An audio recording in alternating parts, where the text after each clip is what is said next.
नमस्कार, मैं हूं नीलू। तो देखिए, दो आज बड़ी खबरें आपको बताएंगी कि किस तरह से ईरान लगातार हमलावर है और उसके प्रॉक्सीज भी किस तरह से इजराइल की हवा टाइट किए हुए हैं। दो खबरें, शुरुआत आपकी ईरान स्ट्रेट ऑफ हॉर्मुज से करते हैं, जहां पर कल यानी कि 27 मार्च को दो जहाज तेल के उड़ा दिए गए। बताया जा रहा है कि बिना इजाजत के, आईआरजीसी के बिना इजाजत के दो जहाज यहां से गुजर रहे थे और तभी आईआरजीसी ने मिसाइलों से हमला किया और इन जहाजों के पर खच्चे उड़ गए। इसमें बताया जा रहा है मार्शल आइलैंड और थाईलैंड, ये दो जहाज थे जो कि यहां से गुजर रहे थे, क्योंकि ईरान ने कह दिया है कि बिना इजाजत के स्ट्रेट ऑफ हॉर्मुज से कोई भी जहाज गुजर नहीं सकता है।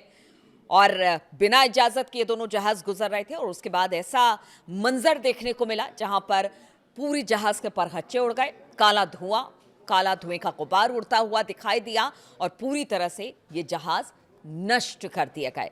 इधर अगर ट्रंप की बयान की बात की जाए, ट्रंप ने एक बड़ा बयान दे दिया है। उन्होंने कहा है कि स्ट्रेट ऑफ हॉर्मुज नहीं, ये स्ट्रेट ऑफ ट्रंप है।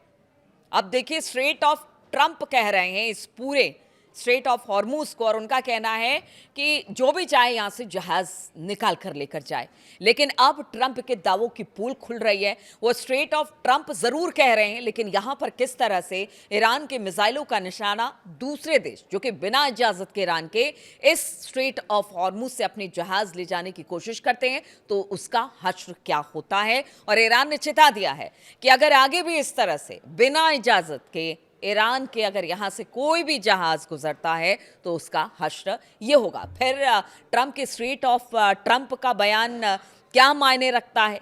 ट्रंप खुद ही से अपने आप को विशिष्ट मानते हैं, बेहतर मानते हैं, और उनका कहना है कि देखिए, जो मैं कह देता हूं वो हो जाता है। 10 दिन का सीज फायर किया है, लेकिन हमले इसके बावजूद भी हो रहे हैं। इसराइल में तो इतने जबरदस्त हमले हो रहे हैं कि पूरा इजराइल इस वक्त, चाहे वो तेल अवीव हो या फिर जेरूशलम हो, हर जगह तबाही का मंजर दिखाई दे रहा है।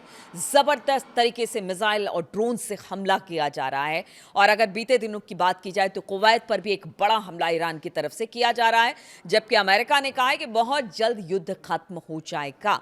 लेकिन इसके बावजूद ईरान का यही कहना है कि देखिए, बातचीत सिर्फ आपकी तरफ से कहा यह जा रहा है कि बातचीत हो रही है, लेकिन हम किसी तरह की बातचीत में शामिल नहीं है, ना ही हमारी तरफ से किसी तरह की कोई बातचीत हो रही है। हमने 5 अपनी जो शर्तें हैं वो रख दी है, बातचीत उसी पर होगी। वरना आप किससे बातचीत कर रहे हैं, कहां बातचीत करें, हमें नहीं पता। हमें तो ये पता है कि स्ट्रेट ऑफ हॉर्मुज से कोई जहाज नहीं निकलेगा। ईरान पर जब तक हमला होता रहेगा तब तक हमले का जवाब ईरान देता रहेगा। अपने मिसाइलों का जखीरा उसने दिखा दिया है और ऐसी ऐसी बैलिस्टिक मिसाइलें दागी है कि इजराइल, क्योंकि देखिए अमेरिका बहुत दूर है, जो अरब देश हैं वहाँ पर जो अमेरिकी सैन्य ठिकाने हैं या एम्बेसी है या उनकी बाकी जगह है, उनको तो ज़रूर निशाना बनाया जा रहा है। लेकिन इजराइल की आप सोचिए, इजराइल में इतनी तबाही, गजा का मंजर याद आ जाता है जिस तरह से इजराइल में तबाही मची है। बताया जा रहा है कि इजराइल में खास तौर पर तेल अवीव में तो ज़बरदस्त नुकसान हुआ है। इधर अगर बात की जाए, जो ईरान के प्रॉक्सीज हैं वो अपना अलाइज कहता है, लेकिन जो बाकी मुल्क है उसे प्रॉक्सीज कहते हैं। अब इजराइल के लेबनान में जिस तरह से जमीनी लड़ाई इजराइल ने छेड़ी है, अब उसको इसका खामियाजा भुगतना पड़ रहा है। ये दूसरी बड़ी खबर हम आपको बता रहे हैं, जहां पर इस वक्त तगड़ी जंग छिड़ी हुई है हिजबुल्लाह के साथ इजराइल की, और एक बड़ा झटका लगा है। बताया जा रहा है कि 100 इजरायली टैंकों को तबाह करने का दावा हिजबुल्लाह ने किया है। मरकावा टैंक, आप समझिए, इजराइल की जमीन पर लड़ने की लड़ाई में ये काफी अहम माना जाता है। अब ये हिजबुल्लाह दावा कर रहा है कि उसने 100 इजरायली टैंकों को तबाह कर दिया है। और ये तबाही पिछले 3 हफ्ते में, जब से इजराइल ने लेबनान में युद्ध छेड़ा है, तब से ये तबाही इजराइल के लिए आई है। हिजबुल्लाह ने बीते 3 हफ्तों में अपने देश में घुसे करीब 100 इजरायली टैंकों को तबाह करने का दावा किया है। ईरान स्ट्रेट ऑफ हॉर्मुज में चीजों को तबाह कर रहा है, चुन चुन कर अमेरिकी सैनिकों को, अमेरिकी जो एयर बेसेस हैं या फिर उनके सैन्य ठिकाने हैं उनको तबाह करा। इजराइल पर ईरान जो है वो इजराइल पर लगातार मिसाइल दाग रहा है। लेकिन लेबनान के बॉर्डर पर हिजबुल्ला लगातार दावा कर रहा है कि वो इजराइल को पीछे धकेल रहा है और उसने 100 टैंक इजरायली मारने का दावा किया है। इजराइल के लिए न सिर्फ सैन्य तौर पर बल्कि आर्थिक तौर पर भी ये बड़ा नुकसान माना जा रहा है।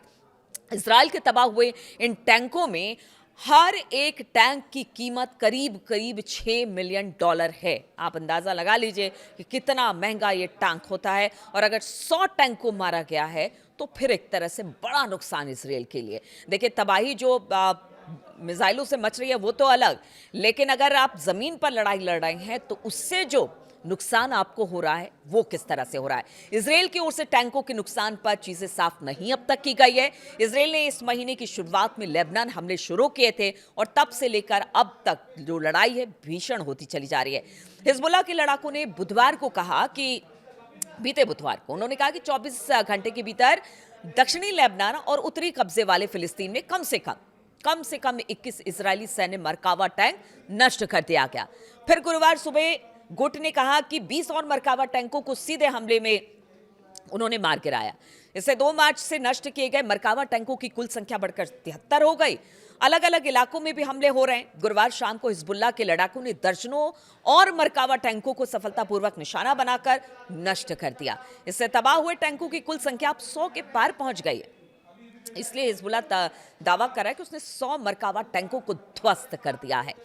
उन्होंने बयान में कहा कि गुरुवार को हुए हमले के नवीनतम दौर में कई स्थानों पर मरकावा टैंकों को निशाना बनाया गया। प्रेस टीवी के मुताबिक डेबिल में 3 टैंकों पर गाइडेड मिसाइलों से हमला किया गया।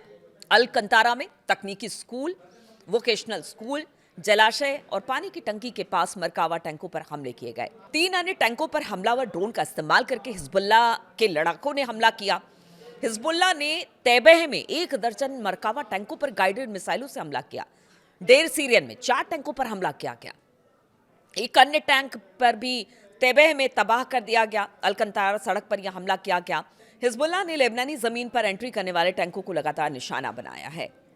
सैन्य विशेषज्ञों की माने तो इसे मरकावा नरसंहार कहा गया, जो कि एक शब्द है। 2006 में युद्ध के दौरान एक अभियान से जुड़ा यह शब्द, जब हिजबुल्लाह लड़ाकों ने 25 मरकावा टैंक नष्ट किए थे और 34 इजरायली सैनिकों को मार दिया था और उसके बाद इजराइल को इलाके से पीछे हटने पर मजबूर किया था।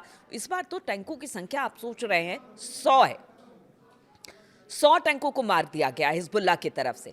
कहा यह जा रहा था कि हिजबुल्लाह खत्म कर दिया गया, हिजबुल्लाह का सफाया हो गया है, हिजबुल्लाह के बड़े नेताओं को टारगेट किया गया। लेकिन अब जिस तरह का नुकसान हिजबुल्लाह इजराइल का कर रहा है, उससे तो एक बड़ा नुकसान इजराइल को हो रहा है और लग रहा है कि अब 100 टैंकों को नष्ट किया, आगे भी इसी तरह से हिजबुल्लाह का हमले जो हैं वो लगातार तेज होते चले जाएंगे। तो क्या अब इन इलाकों से इजराइल फोर्सेस जो हैं वो पीछे की तरफ खिसकेंगे? और क्या ये जो चोट इस वक्त इजराइल को पहुंच रहा है, उससे तो कह लीजिए कि घर के अंदर ही नेतन्याहू को घेरा जा रहा है। अपोजिशन लीडर हो या खुद उनके पार्टी के नेता हो, कह रहे हैं कि अब और नहीं। इजराइल में भयंकर तबाही हुई है। इधर ट्रंप अपने दावे कर रहे हैं, नेतन्याहू कह रहे हैं कि जल्द खेल खत्म हो जाएगा ईरान का। लेकिन ईरान ने जो तबाही मचाई है इजराइल में, और उधर हिजबुल्लाह लेबनान और फिलिस्तीन की तरफ से लगातार टैंकों को तबाह करके इजराइल को डैमेज कर रहा है, ये कहीं ना कहीं बड़ी मुसीबत का सबब बनने वाला है। अगर ये मामला और लंबा खिंचता है और जितने प्रॉक्सीज है ईरान के वो और एक्टिव अलग अलग जगहों पर होते हैं, इधर ट्रंप अगर बाज नहीं आते अपने बयान देने से, तो फिर आगे क्या होगा इस पर हमारी नजर बनी रहेगी।